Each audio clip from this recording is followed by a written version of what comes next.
So, did you make contact with aliens? Were you taken to another planet, to a mothership? How did they communicate with... Can you tell me what they look like? Can you tell me how many of them there were? Were you given food? Injections? It's important the entire world learns of your experience. That's enough!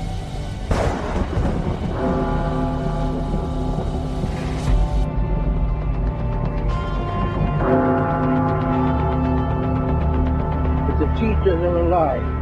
They're not books. They are the very living essences of nature itself. Unbelievably powerful supercomputer that's running our reality, and we don't have a clue as to how to operate it. Say in your mind, say to yourself, I am more than my physical body, because I am more than physical matter. I can perceive that which is greater than the physical world.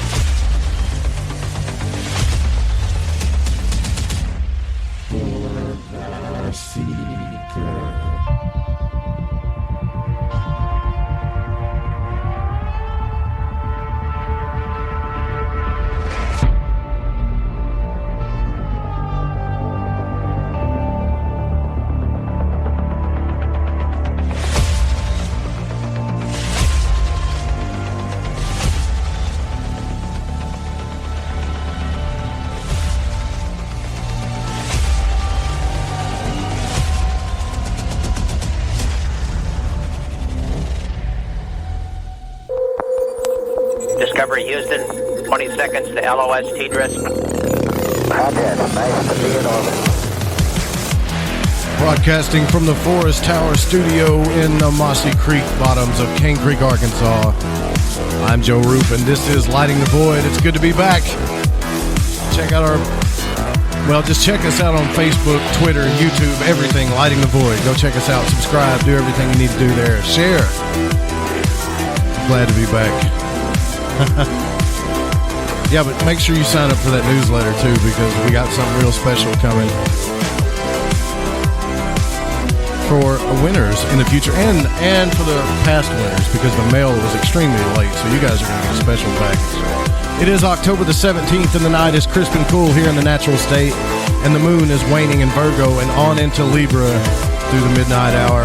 Strap in, fire up your chakras, sync both hemispheres of your brain together, and shoot your magical beam of light through your eye tonight with us as we peer into the void, the veil between spirituality and science.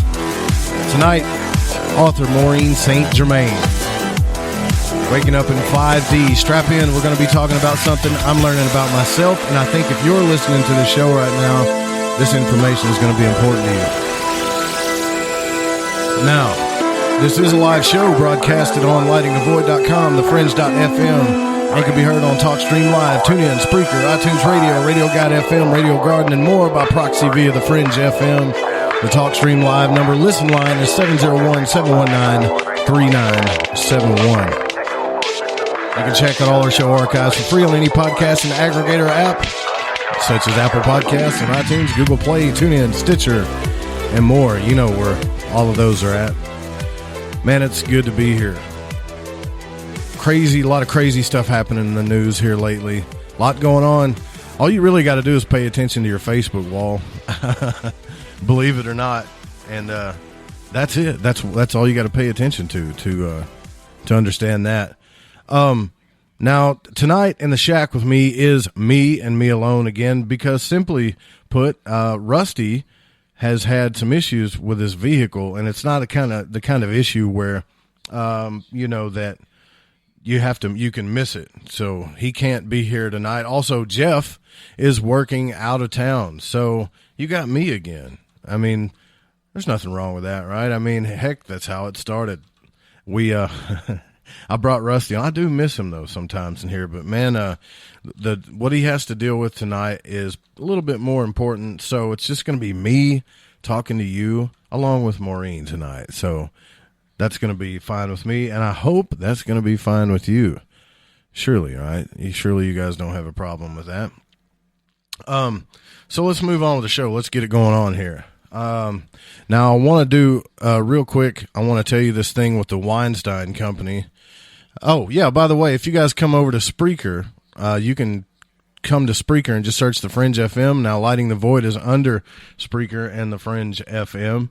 And there is a chat room there for you guys to check it out. So if you guys want to come in and chat in that chat room, you're more than welcome to.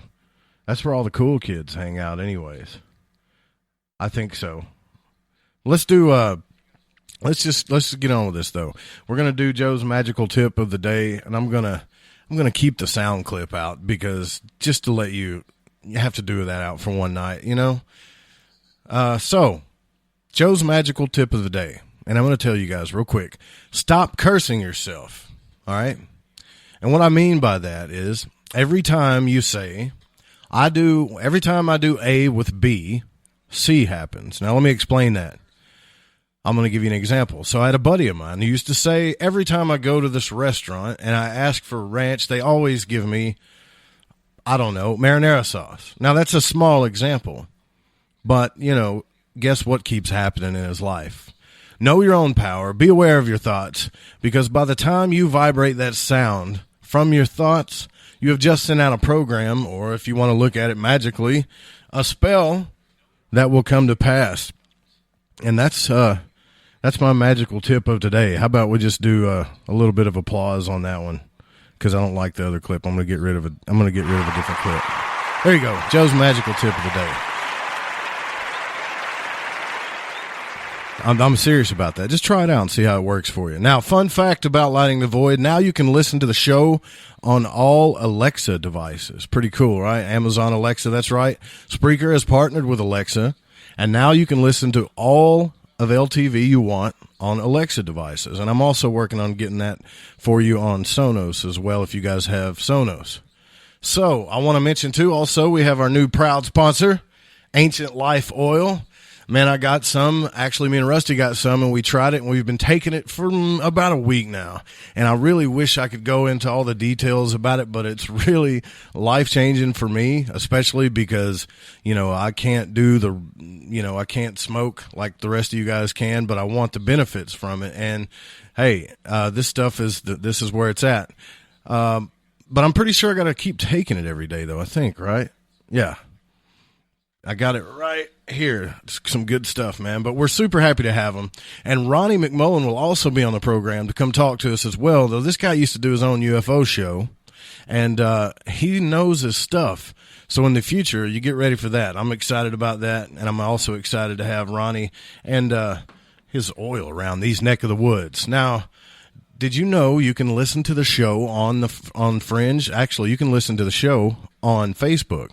Now, I've even fixed the player, so if you go to Lighting the Void Facebook, there's a little Listen Live tab, and it's got the show right there. Also, on the Fringe FM, it's got the same thing. So if you're bopping around on Facebook and you just can't get off Facebook, you can listen to it that way. You can also email me for any info, guests, or suggestions at contact@lightingthevoid.com. You can leave a voicemail or call in the show when we open the phones up at 501-777-5631. If the voicemail is awesome or the email is awesome, you bet I'm going to read it and play it as well. I promise you that. All right, so let's go move on with the Gilson report. I want to say real quick, this is kind of breaking. I know you guys know this thing's going down with Weinstein, right? We've all watched these Weinstein movies, but this thing is shaking up the media, as it should. But you also know, if you know me personally, that I'm a huge fan of Kevin Smith, and he's done a lot of work with Weinstein, and I feel kind of bad for him that all this crap's happening, you know. But Kevin is now donating his proceeds from the production, any of Weinstein Productions, to women's charities. That's a pretty cool move by him. But Weinstein actually financed Kevin Smith's first 14 years of his career, so naturally this puts him in a bad spot. So I do feel bad for the dude about that. But on the bright side, that is, I think Kevin's going to need to make some more movies. Hopefully, right? I love that guy. I really do. I don't know about Tusk. That was kind of a weird movie, but everything else, I know Clerks. Yeah, pretty much the first 14 years of his life Weinstein, or his movie career anyways, Weinstein was financed him. So, yeah, put him in a bad spot. But on with the Gilson report. Here we go. China's 8.5-ton space lab will soon crash to Earth, and nobody has a clue where it's going to hit. Sometime within the next few months, the heavens will come crashing down. Now, this thing's called Tiangong-1, which translates to Heavenly Place, is China's first space laboratory, and it was launched in September of 2011, serving as a prototype for a permanent space station that it aims to eventually build and launch. But 6 years after it first went into orbit, the 8.5-ton laboratory is soon expected to meet a fiery and uncontrolled end, hurtling down to Earth and crashing somewhere, anywhere on the planet. You can bet, and especially seeing Rich Giordano here in the chat room, you can bet there's going to be some folks calling that a UFO, and it's going to be all over the media, but just get ready for it. Now, Chinese officials confirmed that they had lost control of the space lab and that it would crash into Earth sometime in the latter half of 2017. So that's kind of like now. We're waiting on it. So keep your eyes on the sky for that. In May, China told the United Nations that the lab would re-enter Earth between October and April of 2018. Much of the space lab, which measures 34 feet in length. I mean, it's really not that big, but if it lands on your house, you can bet that's plenty big. It's expected to burn up during its reentry. But Jonathan McDowell, an astrophysicist from Harvard University, told The Guardian that pieces weighing up to 220 pounds could make it to Earth's surface. So imagine a hot 220-pound piece of metal coming from China is going to land. Hopefully it lands in the ocean or somewhere that doesn't matter. Hopefully it doesn't land in your backyard swimming pool or worse, on top of your house or your car or something. I wonder if you can get any money for that, if that did happen to you, if there's a clause or something. Anyways, that's pretty sleazy of me. I wonder if I could sue if that thing landed now. But where exactly the craft will fall is anyone's guess. Even slight changes in atmospheric conditions can alter the landing site, of course. But from the continent to the next, McDowell told The Guardian, we have no idea. Now, you really can't steer these things, he even said, but even a couple of days before it re-enters, we probably won't know better than 6 or 7 hours, plus or minus, when they get a handle on it when it's coming down. Now, not knowing when it's going to come down translates as not knowing where it's also going to come down. So, there you go. Get ready for that. If it lands in your yard, let me know. I want to talk to you on the show. If you get a piece of this thing, you can become famous like Joe Dirt. The self-test GM. All right, we were talking about the test driving cars, right? That we're always afraid of AI on this show. Ray Kurzweil was right. But GM, General Motors, plans to become the first company to test self-driving cars in New York City. Now, this is a move aimed at asserting leadership in the race to develop autonomous cars and potentially important step towards commercializing the technology. So they're trying to warm us up to this already in the media so we can be okay with it. GM will deploy a fleet of self-driving Chevrolet Bolt electric cars early next year in a 5-square-mile section of Lower Manhattan that engineers are mapping. Now, this comes from Kyle. I think his last name is pronounced Vogt. He's chief executive of Cruise Automation, the driverless car developer GM acquired last year. This guy. The move could be seen as a threat to thousands of taxi drivers piloting yellow cabs and also Uber drivers, as autonomous robot taxis operated by GM and its rivals are seen eventually displacing human drivers. See, Jeff was right. Ray Kurzweil was right. GM said a safety operator will be at the wheel of each car to gather data and take over if something goes wrong. Now, I hope Kurzweil is wrong about this, but he's almost like he's over 80% accurate. So everything he's saying seems like it's going to be real, right? What he predicted is that eventually the government will outlaw us being able to drive ourselves, that we will have to ride in these self-driving cars. So there you go on that one. That one just keeps coming true every time we talk about it. Okay, last but not least, Las Vegas shooting witness who saw multiple gunmen has been found dead. Now, I know you guys may have already known about this. Sebastian Martin actually dropped this on Facebook yesterday, and we shared it on the web. Kimberly, I think her name's Suchimo. I'm probably saying that wrong. A survivor of the Las Vegas shooting and a high-profile eyewitness who told mainstream media that there were multiple gunmen involved in the attack has been found dead. She was 28 and in good health. That's a little weird to me, but she was not injured during the shooting. at the Route 91 Music Festival in Las Vegas, has become the third person closely connected to the investigation to die or mysteriously disappear in the last few days. But security guard Jesus Campos mysteriously disappeared on Thursday after failing to attend scheduled media interviews. Now his house became under armed guard and his family have been given gag orders, which was weird as well.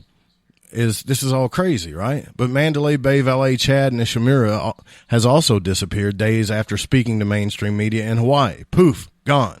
Saying that he was on duty when Stephen Paddock arrived at the hotel and he didn't see him or Kimberly, or he didn't see the dude carrying anything like guns or anything like that. But according to police, the Mandalay Bay security guard, Jesus Campos, is actually not missing. So maybe that's some fake news. I don't know, but this other guy's definitely missing.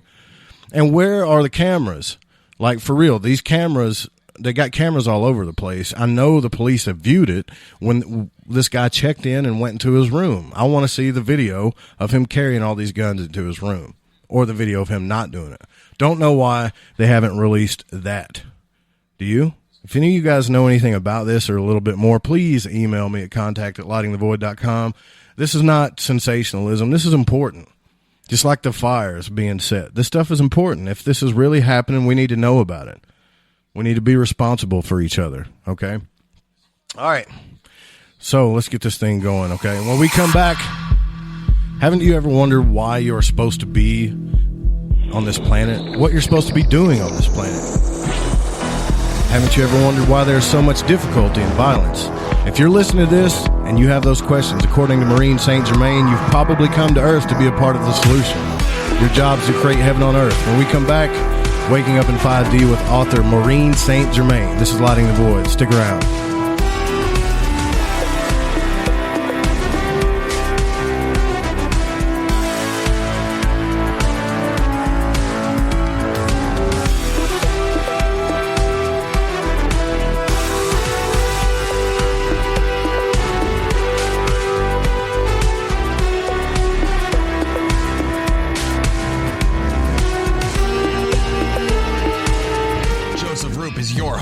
Pull back the blinds and uncover the truth. This is Lighting the Void Radio. KTLK Digital Broadcasting.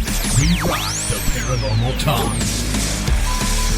Greetings, I'm Space Boy. I started writing music at an early age, inspired by such synth stylings of the Pet Shop Boys, Erasure, Kraftwerk, Art of Noise, and 8-Bit. I have crafted my work into a hybrid of synth pop with modern electronica rock music of today, with pounding beats, high-energy arpeggios, soothing orchestral movements, and rock and roll! Space Boy will surely be a part of anyone's music collection. So head on over to spaceboymusic.com and get you some cool stuff. The Fringe FM presents proud sponsor, Ancient Life Oil. The real oil.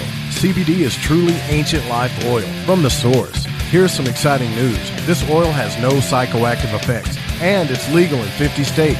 I take it myself, and it's truly changing my life in phenomenal ways. Insomnia? Not a problem for me.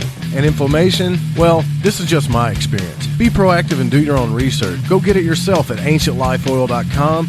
When you're healthy, happiness comes easy. The truth about this wonderful plant is that it wants to give back to mankind life, longevity, and happiness. It's totally organic, non-GMO, and infused with high-quality liquid coconut MCT oil. Do yourself a favor and go to ancientlifeoil.com. Again, that's ancientlifeoil.com.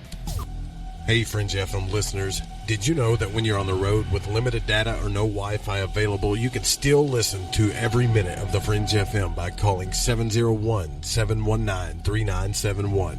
No smartphone, app, or internet needed. Saves your data plan and no extra cost if you have unlimited minutes. Call 701-719-3971. That's 701-719-3971. Listen to the Fringe FM on any phone, anytime, anywhere. You're listening to Lighting the Void Radio with Joseph Roop. Stay up to date right now, lightingthevoid.com.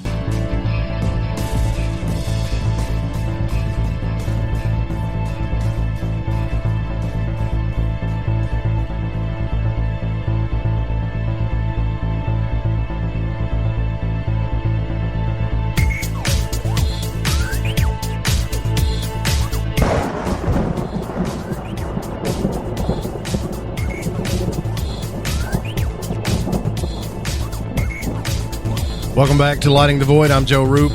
Tomorrow night on LTV, New Perspectives on the origins of the paranormal experience, the ghost studies with Brandon Masulo. And next week, we welcome back our own Amalia Eon Karis and Kristen, the rock and roll mystic. Can't wait for that.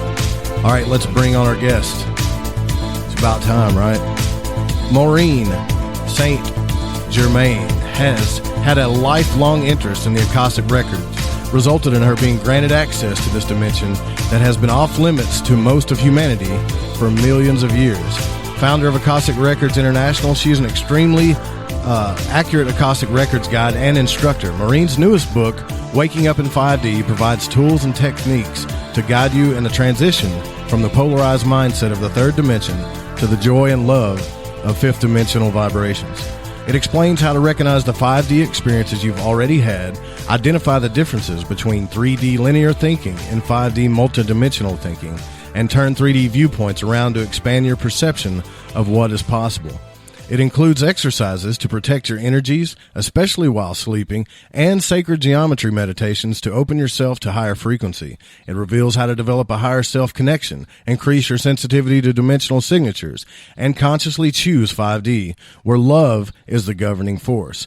We are all transitioning from the narrowly focused and polarized awareness of the third dimension and waking up to the higher vibrations and abilities of the fifth dimension.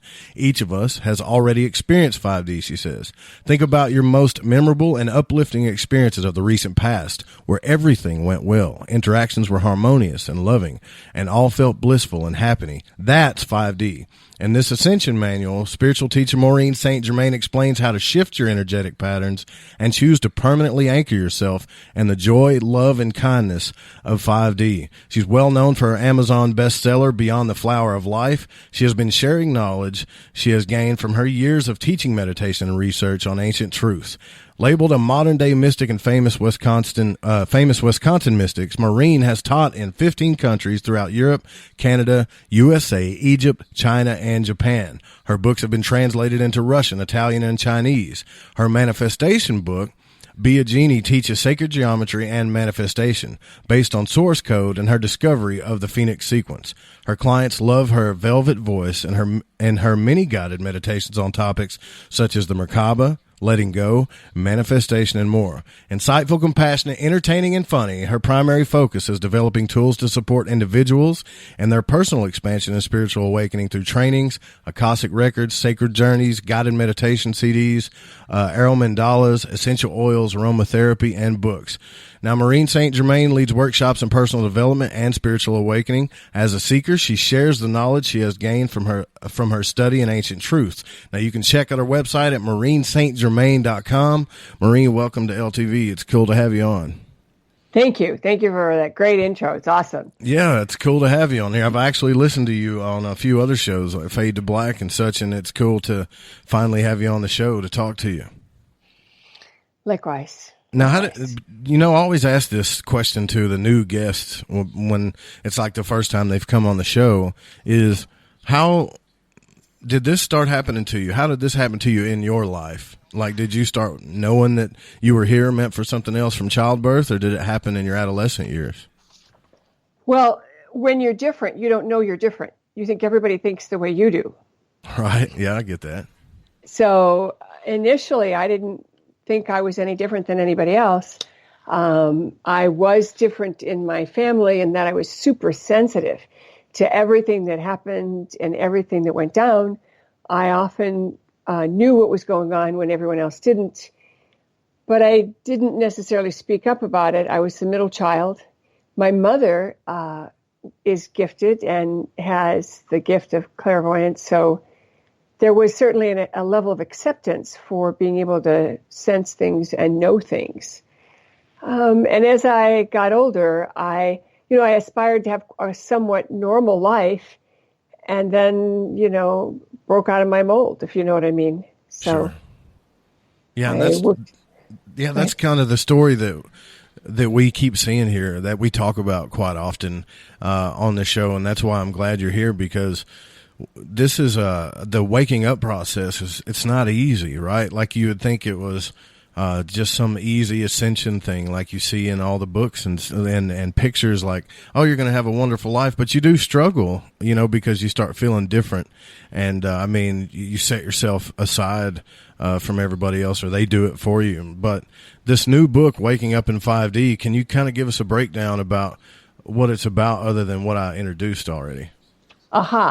Okay. Well, the whole idea of waking up in 5D is to do a couple of things. Number one, help people recognize that they've already slipped into 5D at least once, maybe many times. Number two, to give people tools to be more proactive so that they can consciously choose to hold that higher vibration. Number three, to help them understand that the dimensions are dimensional awarenesses so that you can actually be fifth dimensional and experience third dimension at the same time. And initially, I even didn't know that I was slipping into higher dimensions until I would ask the question. And that goes back to a whole idea that I teach people how to connect with their higher self to get 100% accuracy. And that tool then gave me the vehicle so that when stuff would happen and I could ask, I could double check it against my guidance. Right on. That's so cool. Yeah, so this book will actually help us do the same thing, because I got to tell you, man, I study a lot of stuff and read a lot of books, as do people in the audience. I'm sure. I know they do.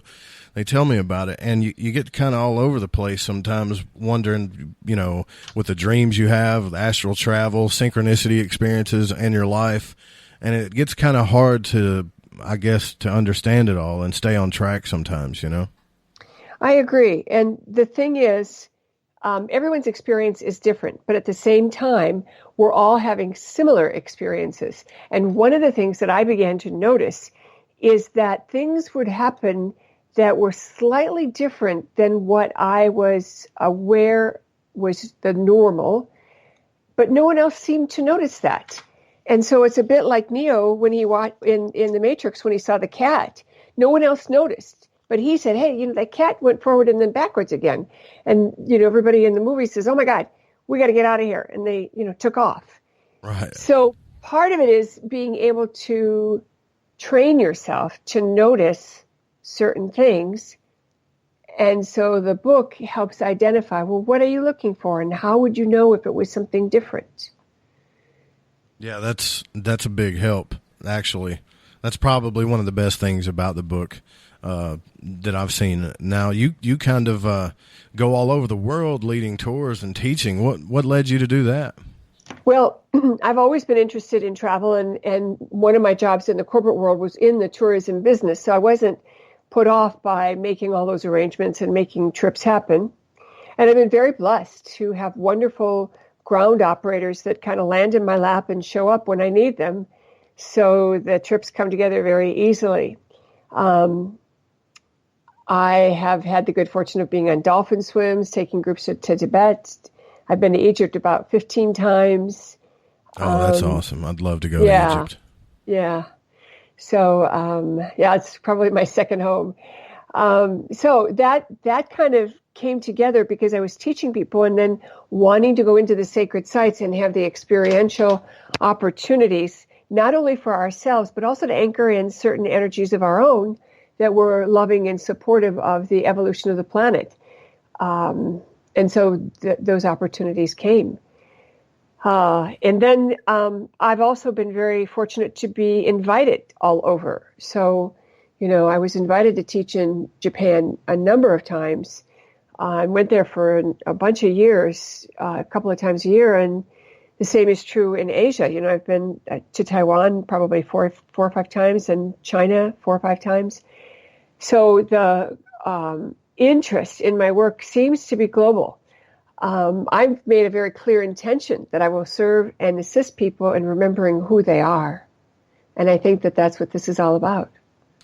Now, let me ask you a question. I've never been to Egypt, but I know this is going to sound really, I guess, blasé, but when I went to Las Vegas, the closest I've ever been like physically around Egypt symbolism was at the Luxor, and they have it all over that hotel in Las Vegas. But when I get around Egyptian symbolism, and you've been around it because you've been there, do you get like weird senses? I know I do. I get weird senses of belonging, deja vu-ish, homey type feeling, like almost like I've been there before. Does that make sense? I ask everybody about that.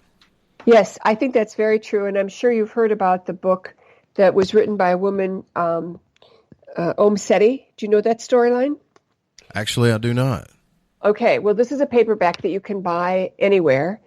If you can, get the one that's got the pictures in it. But this is a story of a little girl who was maybe 5 or 6, and from the time she could talk, she kept asking her parents, when are we going home? When are you going to take me home?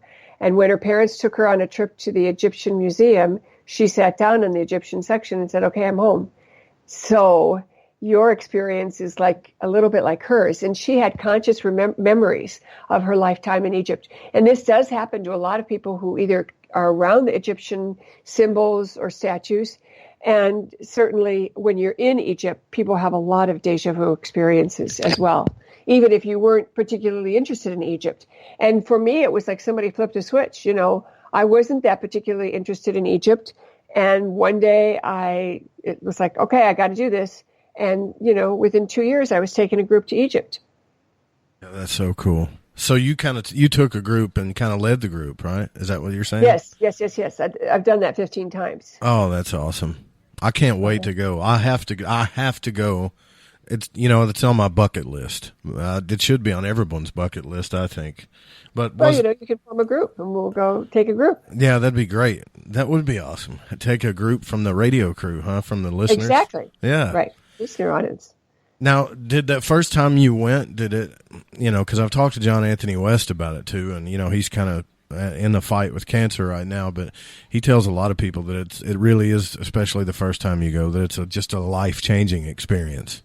Yes, and that's very true. And, you know, what's really amazing is when I was doing my prep work for the first trip in a meditation, I was told to contact John Anthony West. And this goes back to the early 90s. And I remember thinking to myself, right, like he's going to talk to me. Uh-huh. And there was a voice in my head that said, quit stalling. You can find anyone you want on the internet. Mm-hmm. And so I went out and I found him on the internet and I sent him a note. And I didn't know what I was going to say. And I actually said, well, it looks like your group is going to be there at the same time as mine.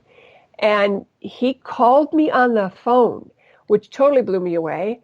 And he's been a good friend ever since. And he helped me with my first group and my first trip and connected me with the ground operator that I use. And he's a dear, dear friend. Yeah. That's so cool. I remember that is so cool. He's such an intelligent man, but he also just has a really down home type of person, you know. I remember when I sent him an email thinking, yeah, there's no way that he's going to come on my little show, right? And I was at work on my break, and he called me. I got a call. I think it was from either Jersey or New York. I forget where it was from, actually. He's from New York, yeah. And I picked it up, and he was like, is this Joe Roop? And I'm like, yeah, who's this? He's like, this is John Anthony West. And I was like, you got to be kidding me. I felt the exact same way. I was doing the happy dance. He is a true gentleman. And for those of you who are listening, if you've ever read his books, The Symbolist Guide to Egypt, or watched the video that won some very high awards in the movie business, get on the fundraising program and make a little donation to show your appreciation for the work he's in. He basically went entirely non-traditional healing, and he is on the mend, but he still needs the last little boost of funds to help him through that rocky road. And I think he's going to be on the other side of it pretty darn quick. Yeah, last time his daughter put on there, he was 98% cancer free. That was so cool to see that. Mm-hmm. And he's not using, traditional medicine. Exactly. That's the more interesting part about it. Now, let's get back to you just to hear, and you seem to have developed like a unique set of insights and skills that help others. How do we all have that, or did that just happen to you? And how do you go about that? I certainly think that I've been given a little bit of a jump start, but I think it can happen to anyone. And I think based upon my teaching many, many students, many of these tools, the feedback I get is that it is working for them and it does make a difference for them. So I say have at it. The number one skill everyone can learn and ought to learn is how to connect with your higher self and get 100% accuracy. And I have a really fun, easy protocol that people can use, and it's in the book. And it's, the short version is you take 6 weeks of practice, kind of like shooting hoops. When you play basketball and you're standing at the foul line shooting hoops and you got somebody returning the ball to you, you're just aiming and you're looking at the ones that make it. You don't pay any attention to the other ones. And it's the same principle. You're asking your higher self about stuff you don't care about and you're not keeping score. So what happens is you ask about, is it my highest and best good to wear these shoes? Is it my highest and best good to eat at this restaurant? Is it my highest and best good to call this person now?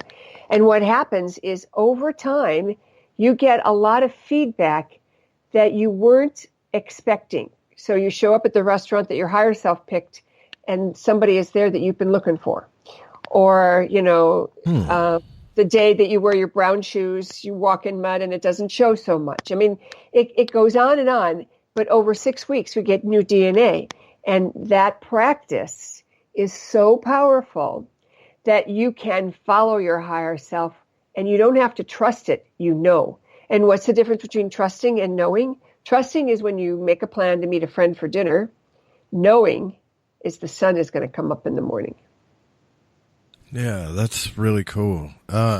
So, we talk about that a lot. How I was saying earlier, how be careful about what you say. You hear people say, oh, every time I go to this gas pump, they always charge me, whatever. It seems like when we have a thought and then we voice that thought and we make that formula that it just keeps happening and nobody pays attention like you're talking about, the little things. I think we just need to start becoming more aware and paying attention to what's going on around us, Yes. And, it's an interesting thing, but I find myself saying to people sometimes, are you talking about something you don't want?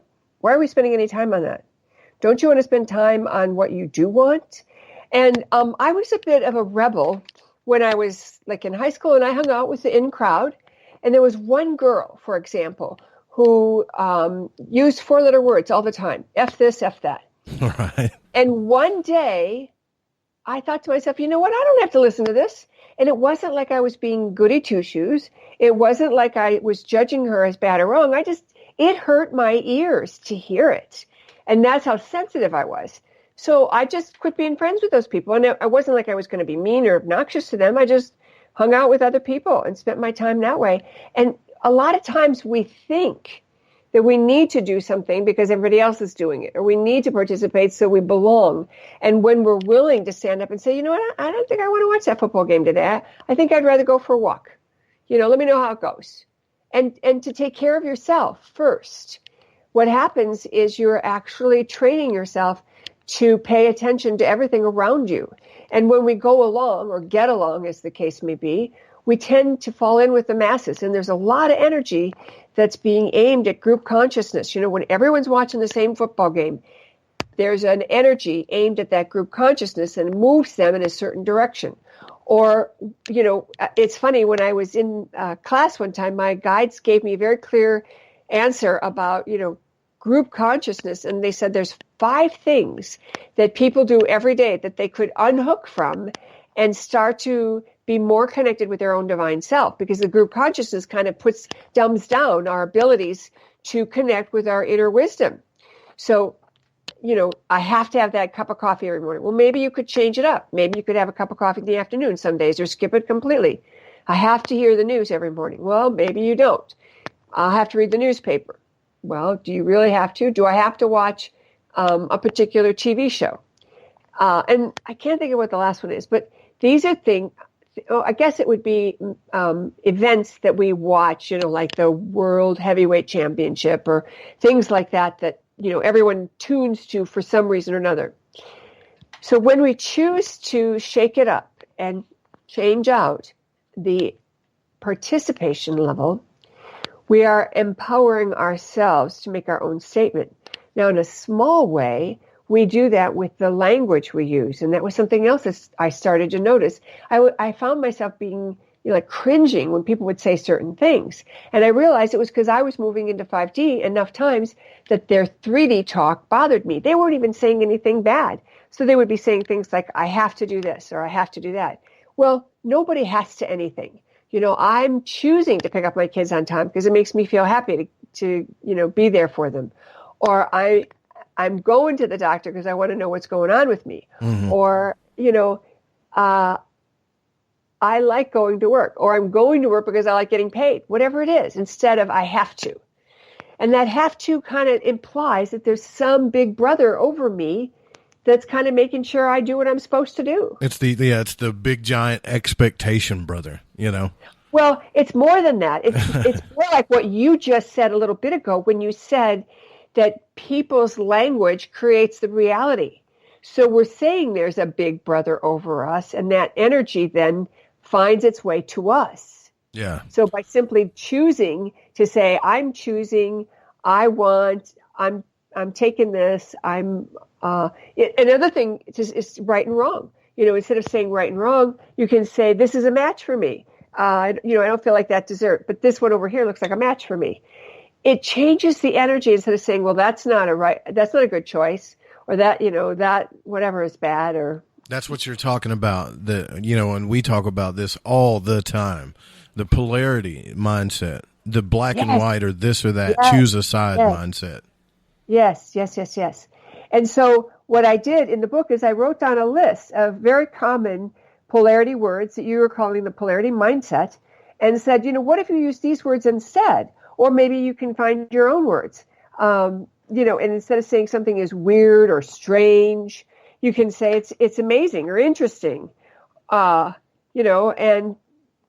you get in the habit of using new words, and that changes how the reality interacts with you.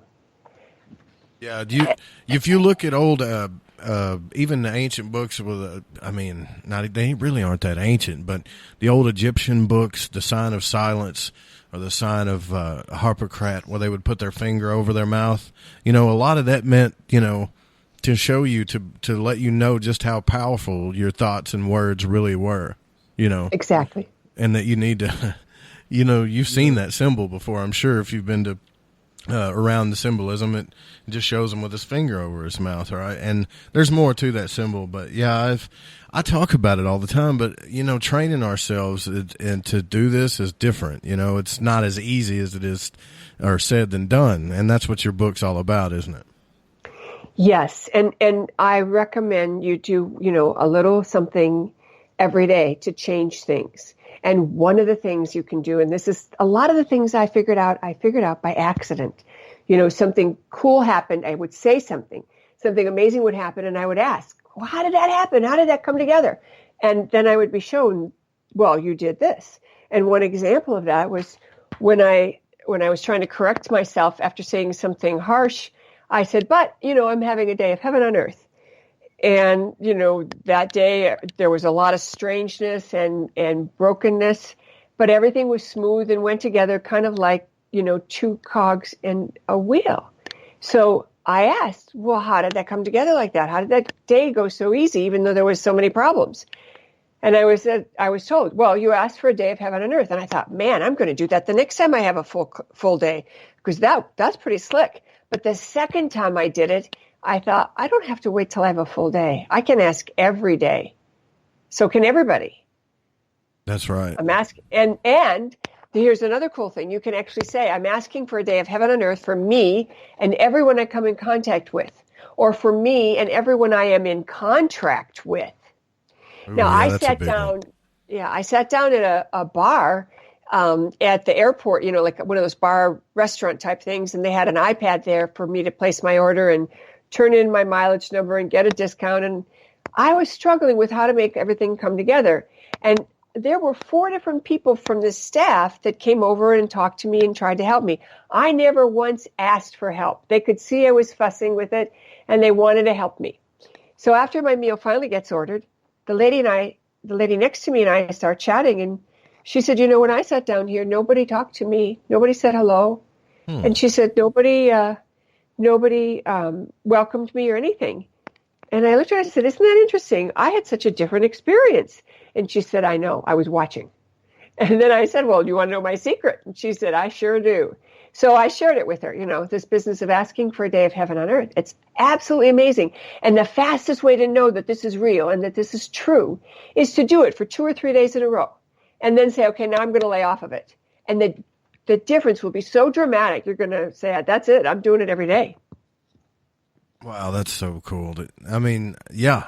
That's the little stuff that we don't notice. I need to do that more.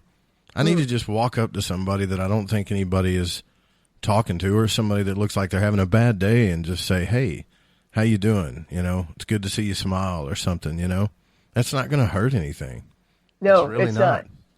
It's not. And we hear this a lot on the show, like, the law of attraction, you can do this for your life. And people are like, yeah, I'm trying, but there's no money in my pocket yet, But you do believe that anyone can manifest the life they want, right? I mean, you're adamant about this. I wrote a whole book on it. I wrote a whole book using sacred geometry and showing people how to use the sacred codes to manifest. And the nice thing about the sacred codes is that they're mathematical and they add up. So it's irrefutable that the system works.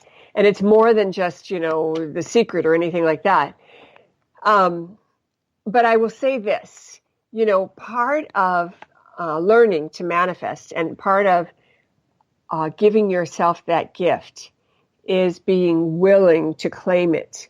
Because a lot of times we have this negative self-talk that goes on in our head. So even if we're saying stuff on the outside or writing stuff on the outside, we're still doing some kind of wacky thing like you don't deserve it and who do you think you are and that kind of stuff. Just fixing to say that. Yeah, the guilty or the big brother voice saying, yeah, that's not true. You don't deserve that. You'll never have those things, So one of the things I will share with our audience today is when you are faced with a surprise bill, and it happens to all of us. In my case, it would happen when I would place advertising and then forget, oh my God, there's this bill for $500 and I can barely make the rent today.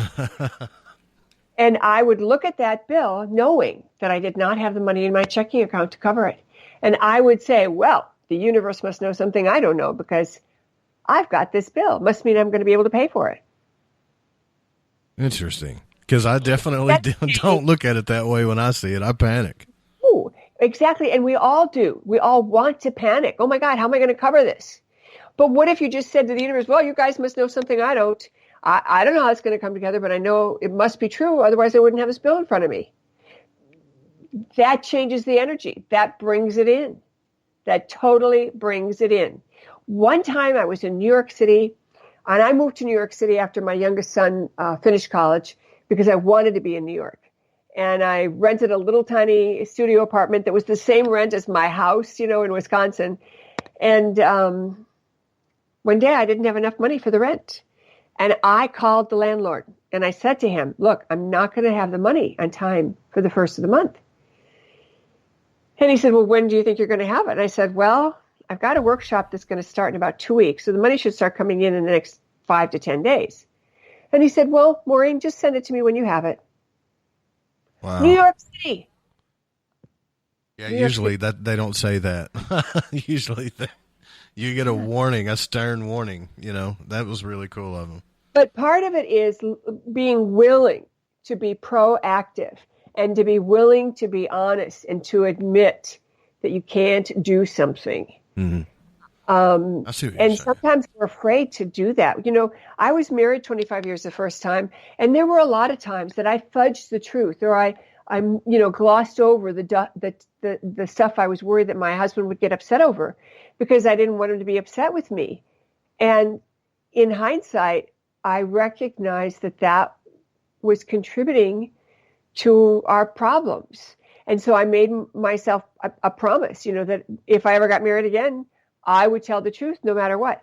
And that's probably one of the hardest things for me, not because I'm not a truthful person, but because I'm so optimistic. I always want to make it look good. I always want people to think the best, and I'm not a soccer mom, but I could have been, you know what I mean? Right on. Yeah. Yeah. So, some of us have that need for things to always look good and be just right. And that does lead to a form of not being truthful. And so to be willing to be honest about your own shortcomings and and to take that on. One of the things that I did to establish that I was connected to my higher self and working with the angels and the beings of light was I quit wearing a watch. And I got that message early on, like back in 1994. And not only did I quit wearing a watch, but I quit using an alarm clock. And that was in the same cycle of 20 years when I was traveling every single weekend to a different city. The only weekends I didn't travel to do a workshop was, Mother's Day and Christmas and Thanksgiving. And I never had an alarm clock to wake me up. Really? And one day, really, and I was holding my day job for the first 6 years of that because I didn't earn enough in the seminar business, and I needed to have the day job to cover, the big system of 4 kids and college and blah, blah, blah. Oh, yeah. So one day I was working in my notebook that I kept for my workshops, kind of a resource book with cool ideas. And I was like a kid with a coloring book, and I was just so happy, and I was all packed. Everything was done except I wanted to, touch up this notebook. And I looked at the clock, and it was like 2 a.m. And I thought, oh, my God, I have a 6 a.m. flight to catch. So I, tucked the book in the suitcase, and I went to bed immediately. And I said a prayer to Archangel Michael. I am asking that I wake up on time and in plenty of time for my flight tomorrow. Yeah, the angel of action. He'll get it done for you on it. Well, I didn't wake up until 6 a.m. Oh, no. And I looked at the clock. Now, normally you'd want to say, well, Archangel Michael, let me down. Or you might say to Archangel Michael, if you had an attitude like me, you might say, what do you think this is? I thought you were going to help me out. But I didn't. I resisted the temptation to do those things. And I said, whoa, I wonder what I don't know about yet. So I showed up at the airport. I was there within 30 minutes. And I'm ready to eat humble pie. I've got my paperwork in my hands, and I hand it to the lady, not wanting to say anything. And she looks at me in the flight information, and she said, your flight was canceled. She said, let me see if I can get you on a different flight. And she's immediately apologizing to me. I never had to say I'm sorry, and I got 2 hours more sleep than I would have if I had an alarm clock. Nice. So what you're saying is, instead of saying, oh, I messed up, I did something wrong, this is bad, there's something going on I don't know about. I need to learn this. Right. That's pretty cool. Now, Yes. there's a question from the chat room. No, go ahead. I want you to finish on that before I ask the question. So in alignment with that, there's 2 key words, and they are wonder and what. And we can come back to that. Let's go to the question, and we'll come back to that wonder and what business. Well, I'm writing a note. All right. So Dave Scott, host of Spaced Out Radios in the chat room, and he wants to know, well, where does pride come into play with the decisions that we make?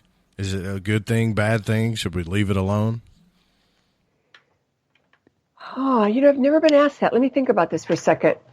I think pride is an expansion of self-preservation. And, self-worth certainly is important, but I don't think pride is necessary.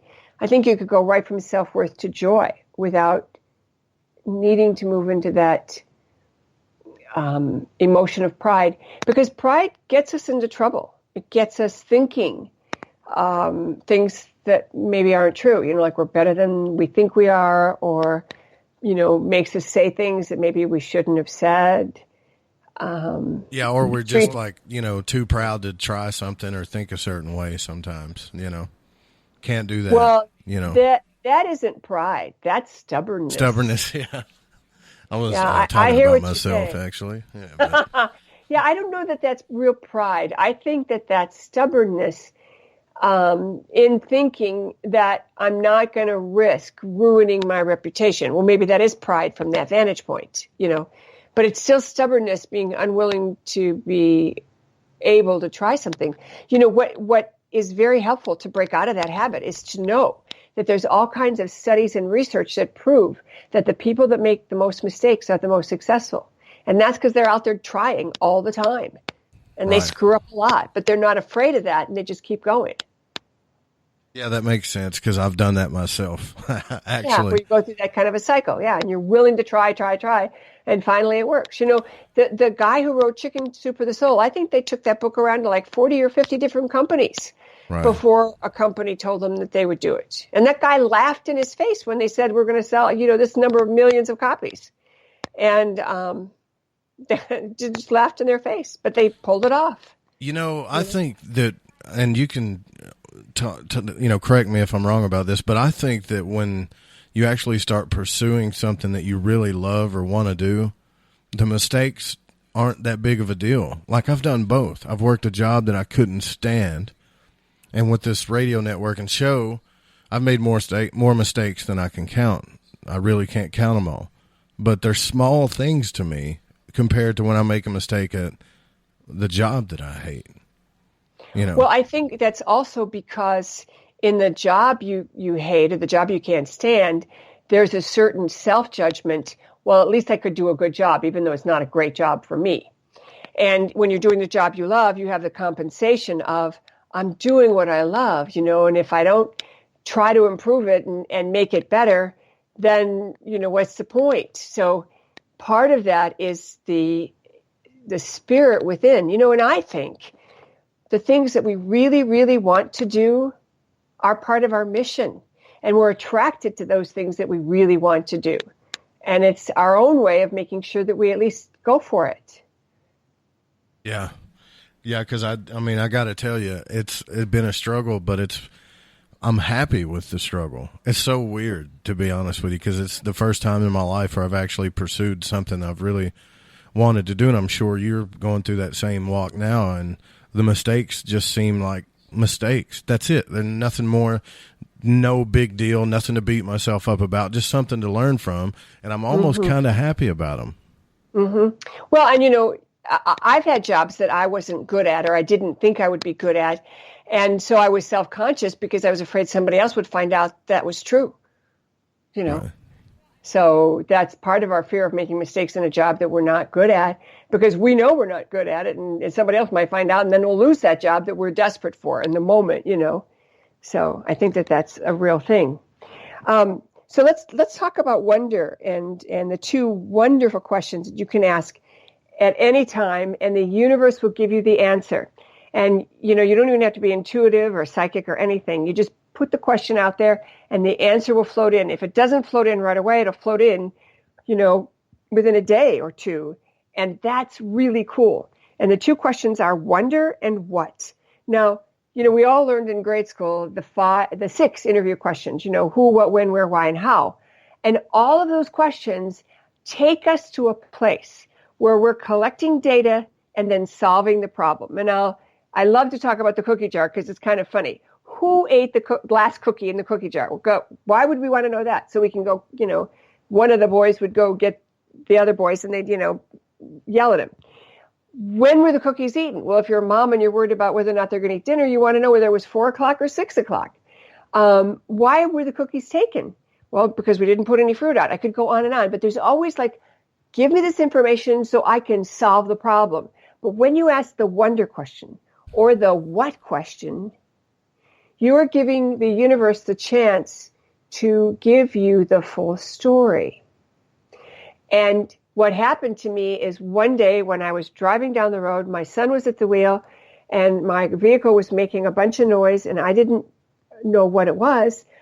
Out of my mouth, I said, I wonder what's going on with the car.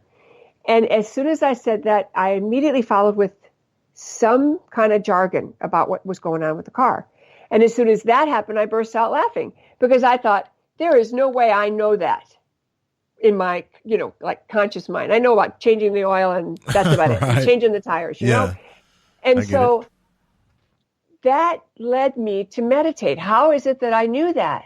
And the answer was you asked the what question. You asked the wonder question.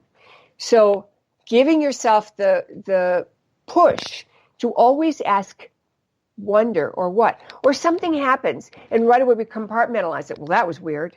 Instead of saying, I wonder why that happened, or I wonder what's going on. Not even why, but I wonder what. because again, the why still puts us into solution mode. And see, you don't need to be in solution mode. You need to be in wonder mode. I get it. So you're saying that when we don't make a judgment about what's happening, and we actually are curious about the moment that the universe will kind of show you, hey, this is what happened. Mm-hmm.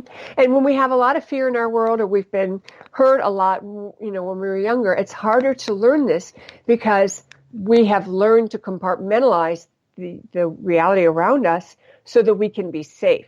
So there's certainly a challenge for some people who have been in difficult situations, but you can still teach yourself to ask that question when something happens that defies normal explanation. Interesting. Very, very, very interesting. We got to take a short break, but when we come back, we're going to talk about a little bit more with Maureen St. Germain, and I want to discuss how she uses sacred geometry about this discussion we're having, because I'm very curious about that. Don't go anywhere. Good. This is Lighting the Void. I'm Joe Roop. We'll be right back.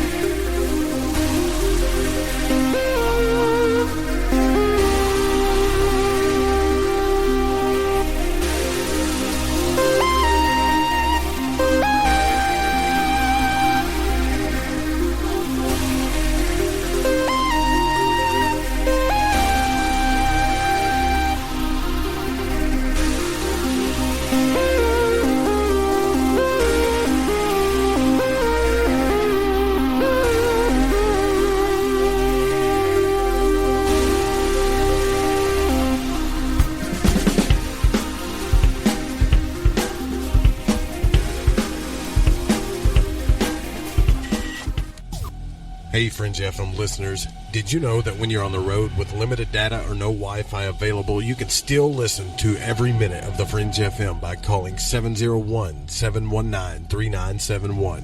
No smartphone app or internet needed. Saves your data plan and no extra cost if you have unlimited minutes. Call 701-719-3971. That's 701-719-3971. Listen to the Fringe FM on any phone, anytime, anywhere. KTLK Digital Broadcasting, thefringe.fm, Napa Valley, California, Little Rock, Arkansas. Hi, folks. CBD is the home run hitter for health right now. Why, you ask? Because of what it does for the body. Unfortunately, I can't tell you all about the benefit.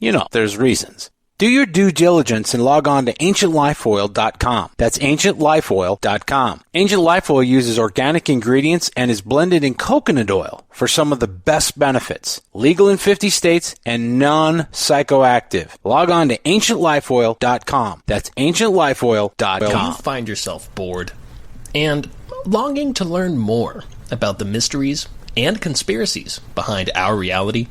Specifically, every Friday night from 7 to 9 Pacific? What a coincidence, because that's exactly when me, Gigi, and my lovely co-host Cortana kicked over the airwaves with just the right amount of intellectual stimulation to give you that eargasm of conversational excellence that you deserve. So be sure to check out our show, Shift Happens, every Friday night from 7 to 9 Pacific, that's 9 to 11 Central. And let's shake some talk radio tail feather, shall we? Right here on KTLK, The Fringe FM.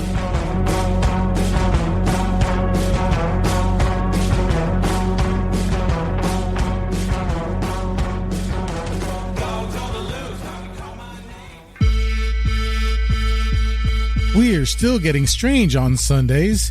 Hey everyone, it's me, Dave Cruz, host of Beyond the Strange Radio, letting you know we're on live Sunday nights right here on the Fringe FM.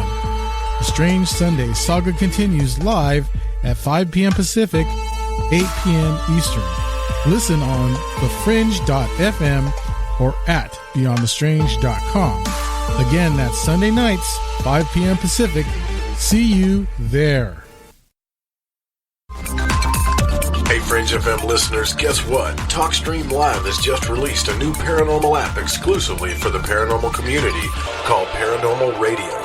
Paranormal Radio has a great selection of streaming talk shows dealing with UFOs, the supernatural, sacred geometry, NDEs, and much more, including a network highly recommended, The Fringe FM. You can download Paranormal Radio right now from Google Play and the iTunes App Store.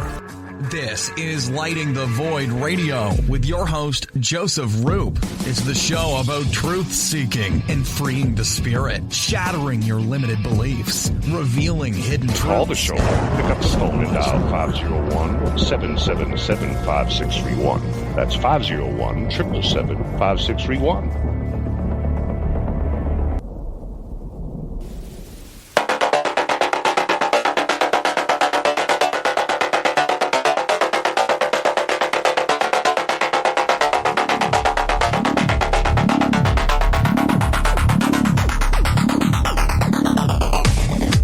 All right, we're back. I'm Joe Roop. This is Lighting the Void. Remember, tomorrow night on the program, ghost stories, right? This is going to be cool.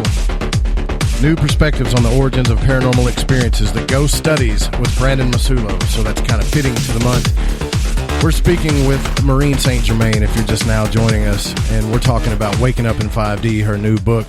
And I actually wanted to get into the sacred geometry part of this because I love math and science and stuff, and so just to kind of blend this in with that is really cool. Maureen, you draw on the Merkaba often in your work, right? So, I mean, right. Explain to us what the Merkaba is, and some people say it Merkaba. What is it, and how does it help you?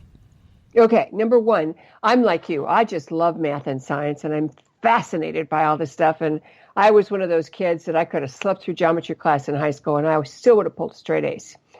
So the Merkaba or Merkaba, either one, is a field of energy that everyone has around their body. And when you learn the Merkaba meditation, you actually learn to turn that energy on. And when you activate that field, then you have the equipment of your fifth dimensional energy. So it's a bit like, you know, when kids put on a uniform to go to school, everybody knows they behave better. Well, imagine if you could put on a uniform that would instantly make you connected to your divine self and aware of stuff that you normally wouldn't be aware of. And oh, by the way, not bothered by, you know, incoming insults and whatever that come your way. It's huge. And I practiced that for about 20 years, and I taught it worldwide for about 20 years. It's not being taught right now for a lot of reasons, which I think are mostly political. That's just my opinion. If you want to learn it, you have to get a DVD, and there are people who have DVDs, including me. So you can go to my website and get a DVD for the original 17 Breath Merkaba. And then when I was working on this book, I was given a gift of someone who brought in a new Merkaba, the 5D Merkaba, and it activates the higher chakras and expands the Merkaba field to a double torus. Now, I want to back up a little bit and talk about sacred geometry in general, because for me, it's like mother's milk. I mean, I'm just so happy talking about the numbers. Yeah, it's cool. I'll start out by saying, you know, a lot of people have heard the term the Fibonacci sequence. And what that is a set of numbers that add the tail. So if you start with 1, the tail is 0. When you add those two together, you get another 1. And now 1 and 1 are 2. And then 2 and 1 are 3. And then 3 and 2 are 5. And you keep adding. And so they call that a logarithmic spiral. And at the end of the cycle, or, 10 or 15 iterations or repetitions, you could take any adjacent pair and divide them into and it would produce the golden mean, or the golden ratio, or the golden section, which is what people recognize for the Great Pyramid. It's in the Parthenon. It's in practically every form of architecture out there in the world. And if you took people and made a set of rectangles, all with different widths, a square all the way to a double square, and then that mid-range, which is this ratio, this golden ratio, people prefer that over every other form. And so it's like cultivated not only within us, but it's how we are. It's also how plants grow, and in their circle and spirals, you find the ratio is there in everything. It's even how a bee flies or how a fly flies. So I began working with this, And I had always had an interest in it. And then I discovered that you could take any two numbers and add them together. And on the 9th and 10th iteration, you would produce phi, which totally was unexpected. And I love to do this exercise in a class because I'll say, okay, you pick a number. Now you pick a number. Now we'll add them together, just like we're doing that 1, 1, 2, 3, 5, 8, like that. We get to the 9th and 10th number set of additions, and those last two numbers, you divide them into each other, and they produce 1.618, which is the phi ratio. And I always, pop the next slide and say the answer is, and I show the next slide, and everybody's looking at their phones, looking at the slide, looking at their phones, and it's quite fun. Now, why is that important? It's important because I believe that that's source code, and I believe that this is what we are made of, and this is how we evolve. And in the process of discovering this, I realized that if you could know, 5, 8, 13, 21, 34, 55, what if you knew the 5 and the 55? You could find the number in between by using phi. And if that's true, then when you manifest, where you are is one version of the reality, where you want to be is another version of the reality, and after that is that 55, okay? And that is the after event, if you will. And you can vibrate those two together, and it will always produce phi. And by putting those two together, you're telling the universe, go ahead and create what I want. And there's all kinds of support and explanations on why this works. But the amazing thing is that when you can prove it mathematically like this, it's a lot harder to refute and challenge because you don't have to doubt it anymore. You can trust it. And that's why, the way I use sacred geometry to manifest is so powerful. And because I get it, that this number, 1.618, and it's not really a number, by the way, it's a ratio. It's a relationship. And that's another thing that people don't realize. If the relationship is source code, it means that creation is alive in a way that we haven't thought about. It's not like 1 and 1 are 2, which is a finite number, because the irrational number of phi always has a changeability to it, a malleability to it, depending on how many decimal places you take it out. So thinking about all of that and beginning to understand that it is the evolution of consciousness that moves in that same expansive way, then we can begin to understand that phi is source code, and then use it for manifestation, and to also use it to bring a certain kind of balance in our world, because it teaches us that there's more than one version of the reality at any given time. Wow. Otherwise we wouldn't be changing. We wouldn't have time. We wouldn't keep moving. I'm so sorry about that, guys. If you keep hearing my phone go off in the background, I use it to monitor, and I'm trying to mute these notifications, so I apologize about that. But, that the Merkaba is like one of the highest mysteries in any mystery school that you go to, and it's like, I'm starting to add this up what you're talking about here, because I have talked to several people that study, Rosicrucianism, magic, Kabbalah, Eastern mysticism. I mean, every mystic school you can fathom. And once they make a judgment about their mystery school is better than the other one or this or that, I think you're right. I think it kind of slows things down, where if we take your approach, how does that work? That's interesting. Why is that happening? How does that work? And just have that mindset. You're already there. You're already coming in to study some of these higher mysteries. And that's pretty much how you got there, is the thoughts you were talking about earlier. The why and wonder, isn't it? Right. Mm-hmm. And it is exactly right, because when I activated my Merkaba and I started working with the Merkaba field, it taught me. So the field itself creates a space where you could make it your school, your playground for school. And that's how I developed the higher self connection and that training that I already talked about. It's how I developed the teachings about everything, because people would like to think that there's one version of the reality, and there isn't. There's way more than one. And a way to know that is think of a classic scenario where you're married to somebody and it's not working out, so you're getting a divorce, but at the same time, maybe you feel regret, maybe there's kids involved, and there's certain energy about maybe we should have tried harder to stay together. That funds an alternate version of the reality. And it continues to be funded as long as we feel guilty, because it is our guilt that would fund it. And there's no limit to the energy, so it's not like somebody's monitoring, okay, you've only got this much more energy, so you better finish that out. It doesn't work like that. It's simply the heart's desire.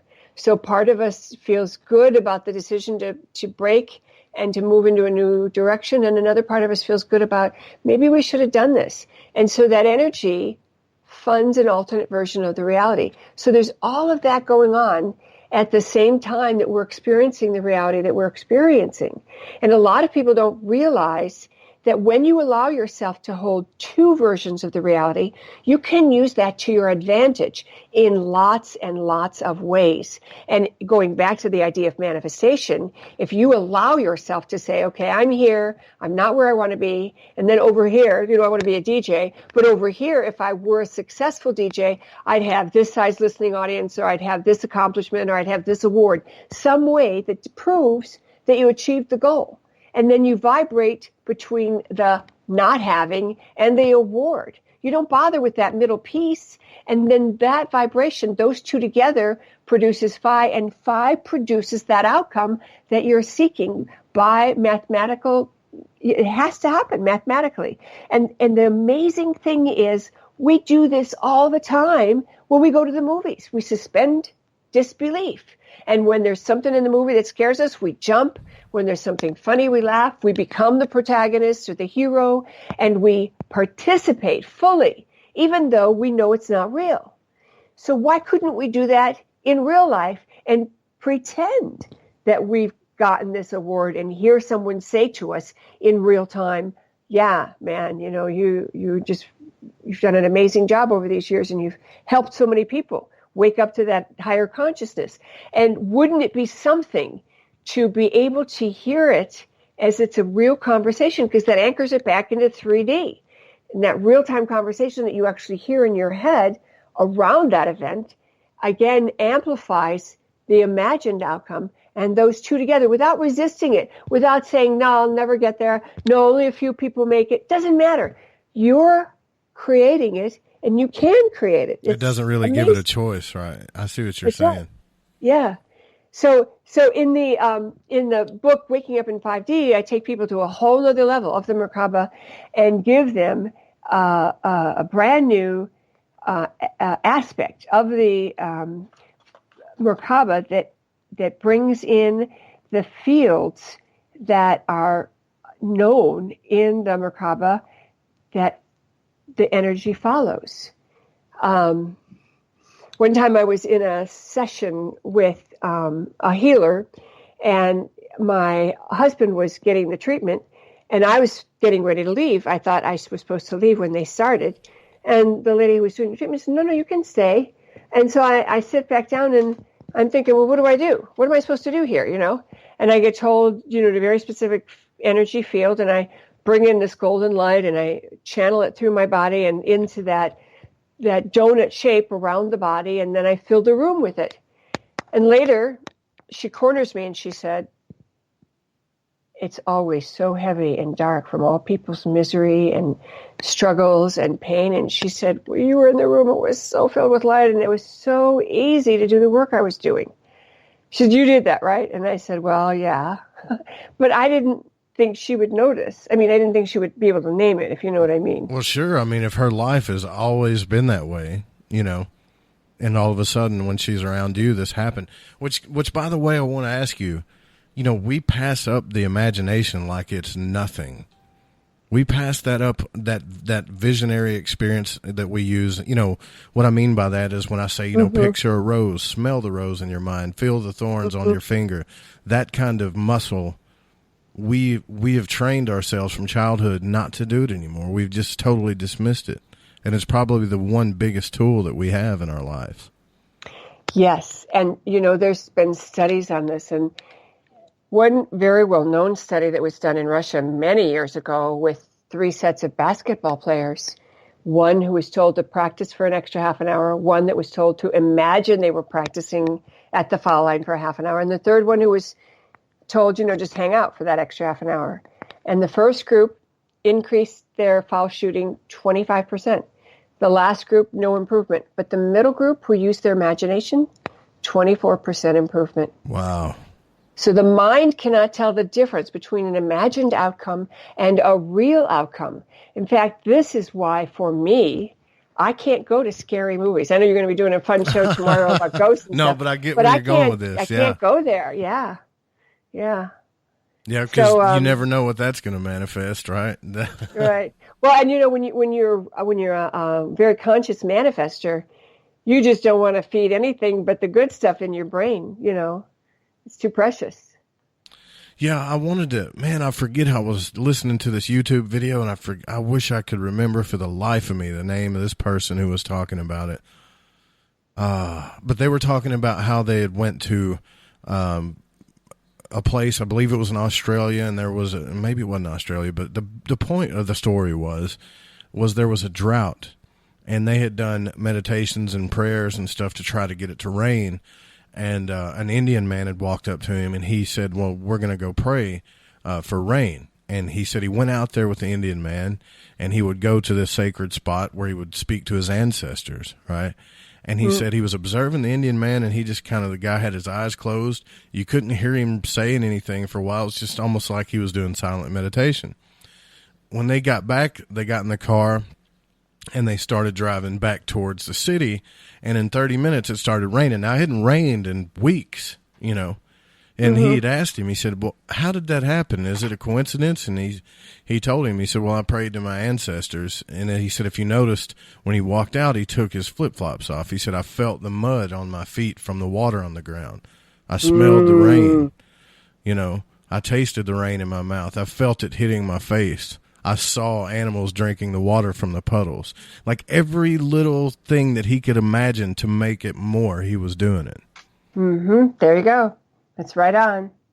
That's right on the money. It's so crazy. Now, back to, I can't talk about that enough, really. I think that is such an underestimated thing that we don't talk about enough. We don't know our own power. We talk about that a lot, and it's cool to have you on here to kind of validate that. Now, back to the sacred geometry, though, another interesting shape.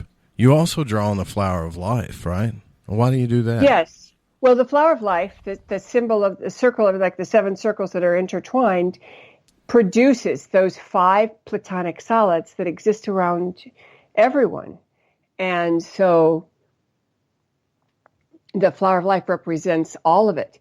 It also is such a perfect form that when you wear it as a pendant, or you put, like a sticker of it on yourself, on your clothes or something, it keeps your heart open. And it keeps your heart open in a way that you can't be harmed. So, normally if you have your heart open and then your best friend or your sweetheart says something or does something, you think, how could they, and you're feeling wounded. But when you have this vibrational matrix around you, you actually are able to receive it and not take it as if it's an affront, and you receive it and you either don't care or you don't feel it as a wound. You just notice, well, they didn't think that was cool. So what? That you don't find yourself reacting. And it's so powerful that people wear it just because it makes them stronger physically than they would be otherwise. My husband wears a pendant with the flower of life symbol on it. And I said to him, you don't wear that all the time. And he said, well, sometimes blah, blah, blah. And I said, well, do you remember I said, do you know how powerful this is? And he said, no. And I said, well, take it off. And I said, stand there. And I pushed my hands against his shoulders. And I said, you just resist and see how much effort it takes for me to knock you over. Well, it didn't take much at all. And he, lost his balance. And then I said, now put the pendant on. And he put it on, and I couldn't push him over. It was like he was glued to the ground. Interesting. I'll have to try that, actually. I don't have a sacred Flower of Life pendant, but I'm thinking about getting one. Yeah. And I will tell you, I worked with these sacred geometry symbols and pictures for 20 years, every day and, every weekend. And I was activating these energy fields around me and looking at the sacred geometry. And it could be any form of really symmetry. And I started wearing bifocals in my 40s, but I don't wear them anymore. Really? Yes. You think that has something to do with it? And you know what's crazy about it is how can you scientifically prove that? Other than, I don't know how you would be able to prove that in a controlled environment. And at the end of the day, does that really matter if it's working for you? Exactly. That's right. Who cares? Who cares? It doesn't matter to me if it's working for me. The same thing with precious stones. We've talked, Jeff Harmon talks about that quite a bit, the precious stones and gems from the earth that have helped a lot of his people as well. Mm-hmm. And you can't tell them any different. You can't. Now, you reference sacred geometry, chaos theory, and interestingly enough, fractals in your work. So what should people know about that? I believe that fractals are a representation of chaos, and that when you look at a fractal, you're actually seeing a picture of chaos. Now, chaos is not like the noun. It's a scientific term that implies the way things shift and change. And it applies to things like a rolling snowball causing an avalanche, or a game of pickup sticks that you hold, and then the game is where you let this lineup of sticks that you're holding in your hand and you let them fall. And then the children take turns picking up a stick, trying to not make the pile move. And so you can't predict when the pile will move.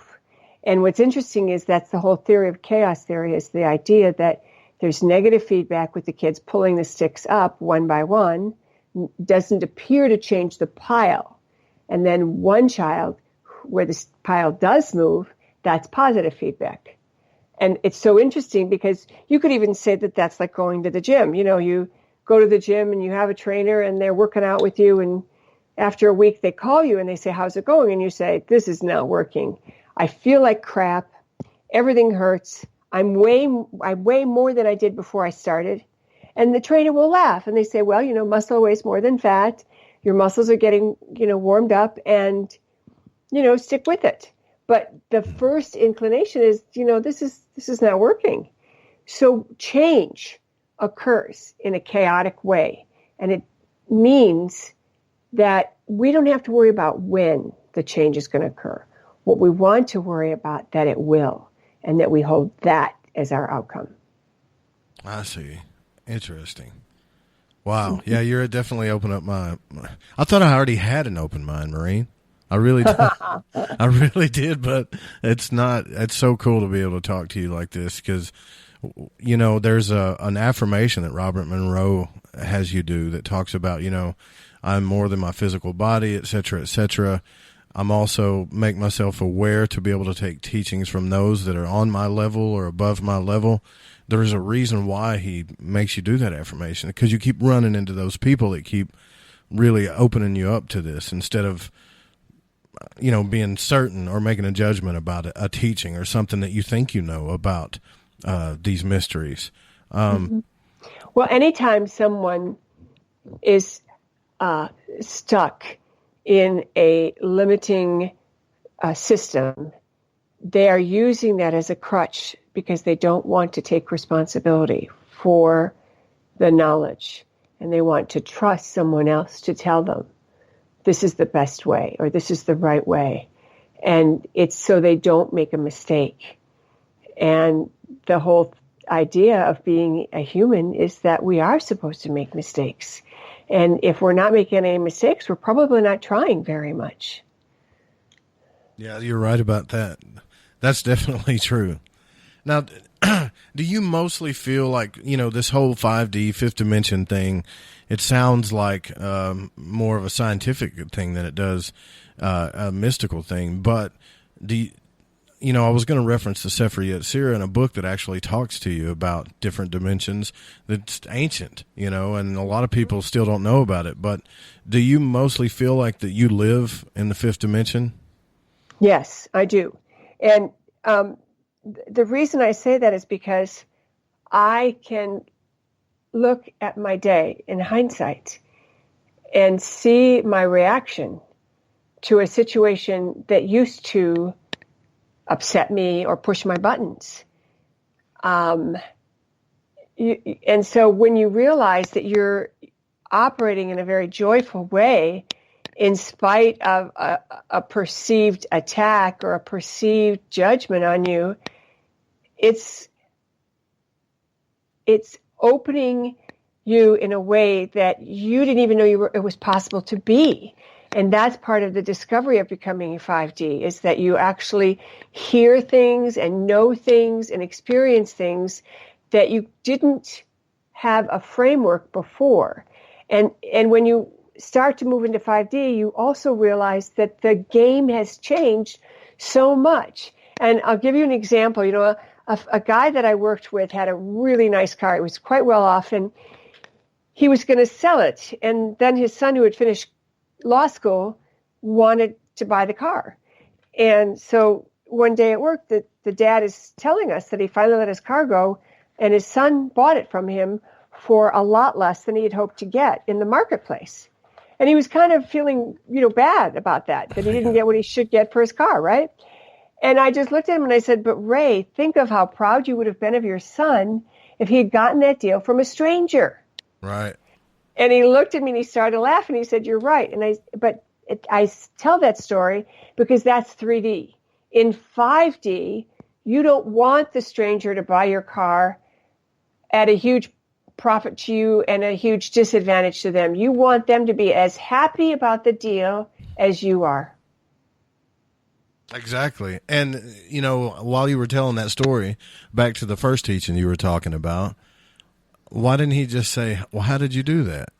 Well, that's interesting. How did that happen? Instead of being upset about his, about the price that he paid for it, right? Mm-hmm. Mm-hmm. Now, I was also thinking about KRS-One, who was a rapper who did a speech about the fifth dimension, and he was talking about, we focus on 3D too much, up, down, left, right, forwards and backwards, and he's talking about the cube, and you guys have seen that book with the cube, but we don't focus on the in and out too much, as we were talking about earlier, the pictures in your mind. And I mean, how can, honestly, if you think about that, how can I picture, let's say, a red Corvette, smell the exhaust, listen to the engine, see it drive off, and see the details of everything in my mind? How does that even work? I mean, am I just crazy, or am I just... Well, I would change that. And I would say, okay, if it's a red Corvette that you want, see yourself driving into a parking lot somewhere in the red Corvette, getting out and having someone recognize you and say, hey, Joseph, is that you? I didn't recognize you. That's a cool car. Did you borrow that car? They're not going to know that it's your car right away. And then you get to say, it's my car. I see what you're saying, because there's a bit of an emotional attachment to that, too. That's a good feeling, yeah. And that anchors it into 3D because you've heard someone acknowledge you having it. And see, a lot of manifestations, I like to say, it takes people to the wall. They're looking at it, they're imagining it, but they haven't brought it into their reality with ownership and real experience. And it's that conversation, because the only thing that's real about now is our conversation. Otherwise, every now is the same. It is when we have a conversation or an interaction that the now becomes very conscious, because the two of us are in the now together. And so when someone observes you and you have that conversation, you've anchored it back into this version of the reality that proves you will have that. That's so cool. I thought about, and I've told this story once, and it's extremely personal, but it reminds me of the time when I was, again, working a job I hated. I was extremely depressed, you know, when you get to that moment in life where you're like, is this what life is? Is this what life is all about? Whatever. I walked outside and took a break, you know, and it was nice and cool outside. I went and took a cigarette break. I know, you know, that's not too good, but I started thinking about, well, what do I want in life?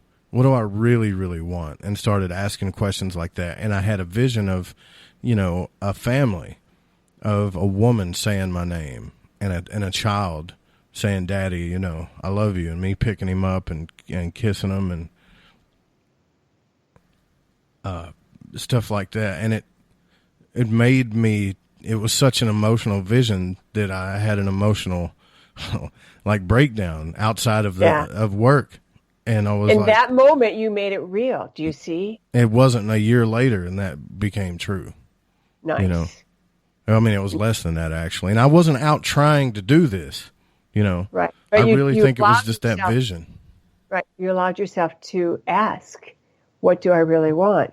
And a lot of times we're so busy trying to survive or to make it that we don't give ourselves that opportunity to just say, what do I really want? Because sometimes we get so caught up in the rat race, you know, in that little mouse in the little machine, that we forget that we could want something very specific and very different than what we're doing. Because initially survival drives our actions. But after the survival has been met, then we have the freedom to really ask the question, what do I really want? Yeah, it's cool. You have to have the ability, like John Anthony West said, to think with the heart. And that's what you were talking about earlier.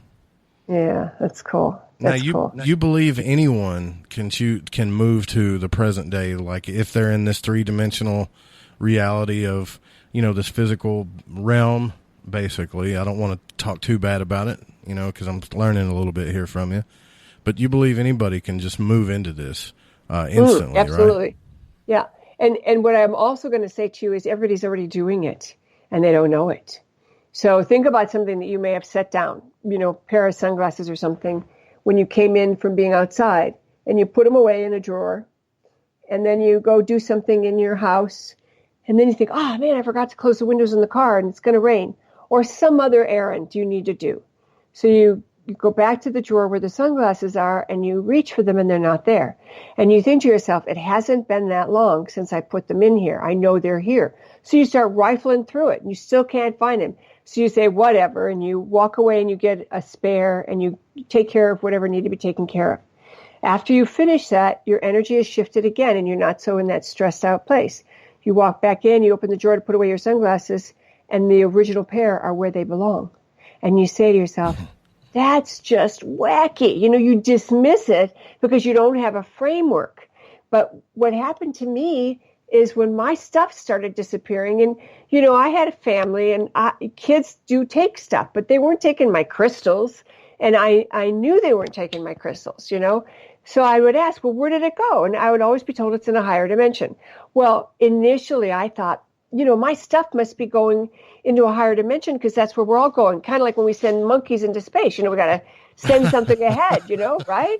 Yeah. So, you know, that's what I initially thought. And then one day, after learning this whole idea about the what question and discovering that that would give me a much better answer, I spontaneously said, when something was not where it was supposed to be, what's going on?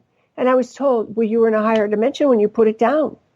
So those of you who are listening, if you've had that happen, where you put something down, you go back for it, it's not there, and then you come back to it at another time, and it is exactly where it's supposed to be, you have been multidimensional. You've gone from your 3D space of polarity and anxiousness and busyness and that whole scene into a higher space of contentment, joy, and bliss.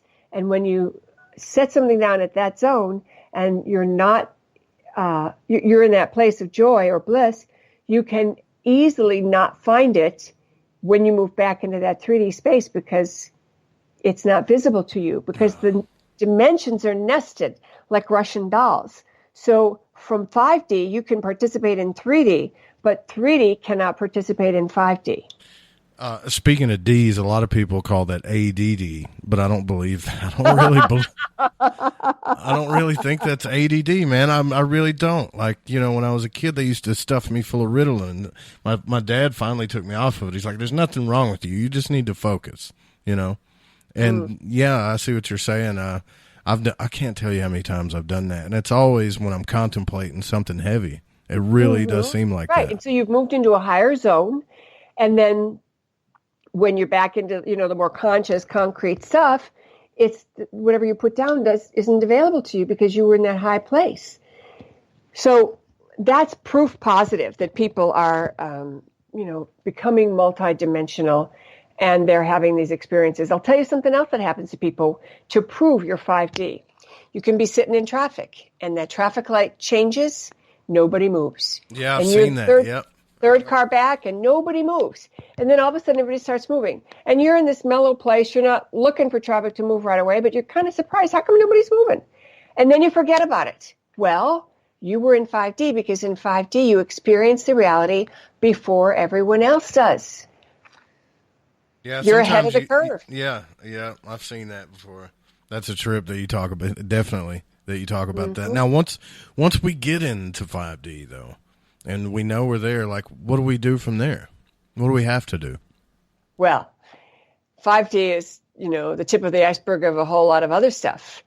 In 5D, initially, we're perfecting ourselves and connecting ourselves with our divine self, and that's a pretty big project. But when we reach a certain point, we're ready to move into certain kinds of group conscious where we work together in group consciousness and evolve. I kind of tell a story about how the dimensions work together and how we could have more than one version of ourselves in higher dimensions. So, you could choose to connect with your 7D self right where you are, and you might be able to download some cool thing or some understanding or some solution you need from that vantage point. But if you don't ask, you don't get it. So, in the higher dimensions, there's bigger things that are going on. But I'll give you an example of a metaphor that I made to help people get it. Mothers Against Drunk Driving is an organization that was founded by a woman who in 3D lost her daughter. In 4D, she was in this emotional state. She wanted it to matter. She wanted it not just to be about her daughter, but she wanted to help others and not have others have to go through what she went through. That's the compassion towards others. That's 5D. And then she formed a group. That's 6D. And then that group became introspective and developed programming and training. That's 7D. And then that group went out to other groups like the American Automobile Club, and they lectured there. And then from that point, they went on to a higher place where they spoke before Congress or other not dissimilar groups. And that's kind of the role of it. So what happens is we are interacting with all of these areas, except right now there's kind of a line between 3D and 5D or these higher dimensions because of our connection with the polarity. And once we step out of the polarity, then really the sky's the limit because we then can, move into higher planes of consciousness and work with bigger templates or bigger architecture and be part of other things simultaneously while we're 5D. Wow. So, yeah, it's not the end. It's just another layer. It's just the beginning, all right? Yeah, I get it. Yeah. Now, do you think, this is also a question from the chat room, do you think, from Craig in the Spreaker chat room, he wants to know, do you think everyone will eventually wake up or live in this fifth dimension? I think everybody that wants to will be in 5D. I do think that there are energies and individuals who are at a place of darkness that they don't want that light and that they might choose the alternate version, which would be what I call the crash and burn earth.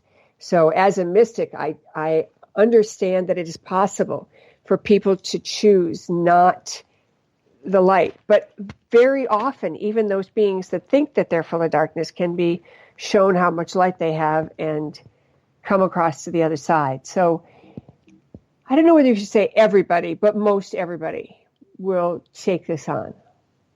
Yeah, he was actually, you answered his question. His specific question was, wouldn't it be a concept that our society subscribes to? Like, it's not an easy concept to grasp when you're totally focused on just mundane things. And I'm not saying that life problems are mundane things, because they definitely affect you. I just think it's, like you say, it's how we react to it that changes the game. Mm-hmm. Well, a lot of the things that people encounter that are problematic are going to shift and change as the darkness is lifted from our planet. And no one knows when that's going to happen or how that's going to happen, but we know for certain that it is happening because we see little tiny bits and pieces of it. So the benefit of understanding these concepts is that you can validate where you're at, that you can validate that you are 5D, at least some of the time. And then when you validate that you're 5D some of the time, then you start to realize, oh yeah, it is happening and I'm part of the solution. And that ownership of that blueprint actually makes it happen sooner than it would have if we didn't have that awareness. Okay. That makes sense. Yeah.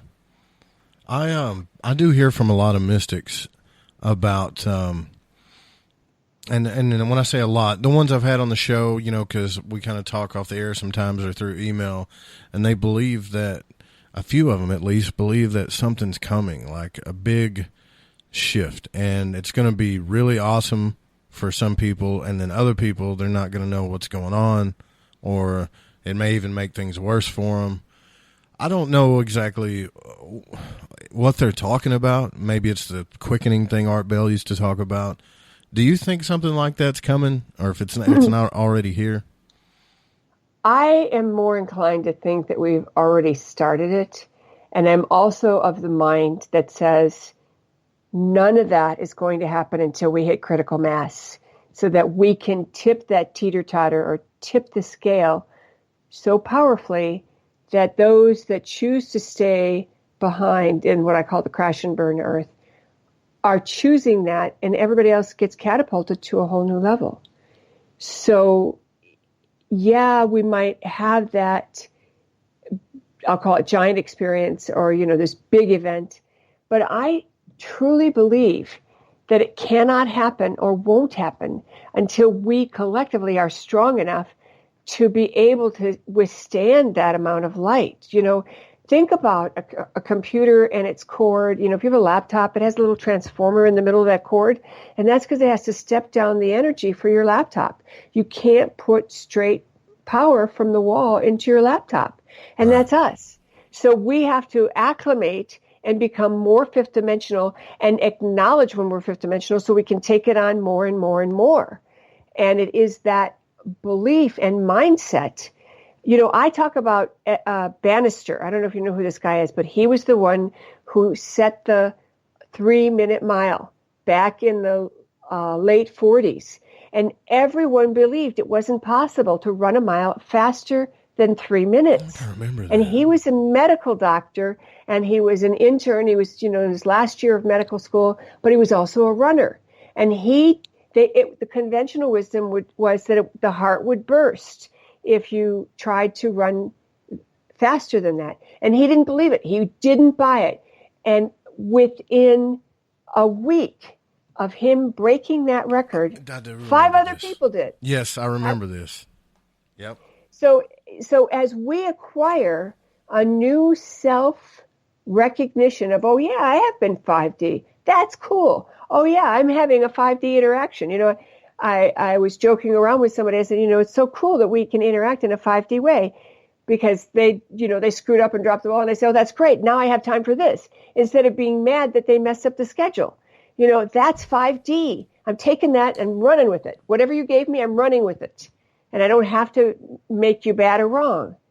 And that's cool. Or when my husband, pulled something that, like he comes waltzing into my office less than 24 hours after I'm home from being away for 3 weeks in China and says, where's my lunch? I'm kind of hungry. And I'm thinking, I'm on the phone, And even though I like to make lunch for him, but later I said, your 5-year-old was out the other day, but I wasn't mad about it. I was more like making fun of him in a sweet, loving way. That's 5D. I didn't get mad. I didn't even notice. Or, even a more dramatic thing when someone like my stepfather said to me, you're just like your mother. And I smiled and said, that's one of the nicest things you've ever said. That's so cool. It is. It is so cool, man. What is the guy's name? When I get on, I know everybody's name until I get on the show. But let's change that one. Yeah, I need to fix that. There goes the formula that I just spouted out. From now on, that's right. From now on, I am able to always remember the names of the people I need to recall in the moment, and to see yourself just tapping in. I will go back to this guy, whoever you're trying to think of, and you'll remember it by the time I finish the story. I was in college, and I was taking astronomy, which has got all kinds of calculus and all kinds of math in it, and quarks and vectors and all kinds of stuff. And they gave us the option of taking the final exam orally, which is pretty wacky when you think about doing such a thing. But I signed up for it. And the professor asked me a question, and I thought to myself, I know that answer, but I can't remember. And just then her phone rang. And when she was off the phone, I had downloaded the answer. And that's where you want to think. I just got it right here at my fingertips. Yeah, it always gets on the tip of my tongue. And then the more I try to remember it, the more I can't remember it. But tell me about the guy. What do you know about the guy? Well, you were talking about the consciousness shift. When that guy, he had reached the 3-minute mile mark, then everybody started to do it. Bannister. Yeah, and there's another, and it's a very memorable name. Everybody that listens to this show knows I'm bad with names. But, he's done studies on that. He's kind of, Graham Hancock talks about it, and talks about it, and others, where he would do it with rats, where he would train them to do something, and all of a sudden rats across in another country would start knowing how to do it. Like, would break through their limits, Does that make sense? Yes, that's called the 100th monkey effect. And it's been proven to be a fallacy, but yet there are additional studies that say maybe it is true. It's kind of been debunked and then proven again. It's kind of an interesting thing. There it is, Rupert Sheldrake. I knew it. I knew it started with an R.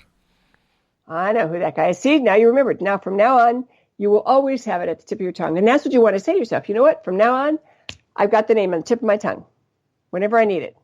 Ramon, if it wasn't for you, I don't know what I'd do, brother. My chat room, they help me out a lot. By the way, I want to say happy birthday. I don't, he won't give me his real name, but he goes by John Teeter was here. Happy birthday to you. John Teeter? Yeah, that's his name that he puts in the chat room. John Teeter was here in the Spreaker chat room. It's pretty funny. It is funny. John Teeter is pretty cool. You ever read that storyline? Yeah, so that's why I think it's funny. It's funny in a sarcastic type of way, But yeah, tell us. I know we're running out of time here, and I'm really enjoying this conversation. But we got a few minutes left, and I want everybody to know how they can find you, how they can find your work. I know David has. Real quick, he was telling me he had a lucid dream in the chat room about a golden Merkaba, as if he was going through some type of initiatory experience in his dream, and he doesn't really understand it, and he was wanting me to ask you about that, and I didn't really get to it. Well, we'll get to it in a second. My website is MaureenStGermain.com, MaureenStGermain.com. My blog is .blog, same thing, MaureenStGermain.blog. I always have free stuff on my website, free downloads of meditations and cool stuff. My books are available all over in bookstores everywhere, and also on Amazon and my website. Amazon's got a great deal for my books right now. If you are a Prime, you can get a super deal.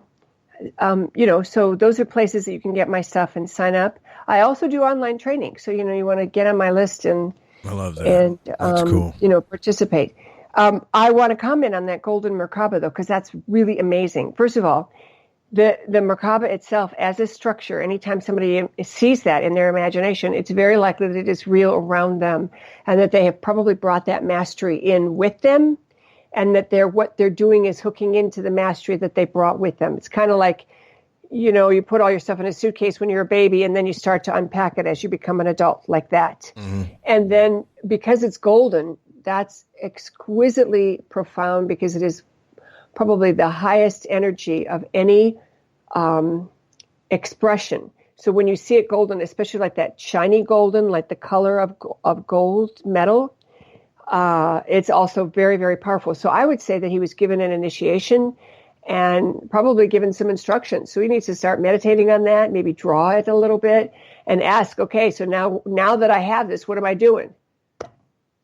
Yeah, I was trying to answer that too before because he was putting in the chat room. He's like, "Oh, I'm at 2%. My phone's about to die." Like he really wanted to know. And so his phone might have died. It might have cut off right before he got the answer. But at least he can always go back and listen to the replay if he wants to. That's not going to be a problem. Absolutely.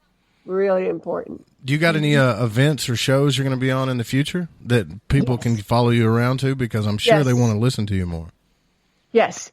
I'm doing a lot of interviews these days because of the book, and I have lots and lots of friends in the biz who enjoy interviews with me, and so I get lots of invitations. I'm also going to be in Las Vegas this coming weekend, October 20 to 22nd, and I'm going to be doing, it's called it's 5D event, and it's a consciousness.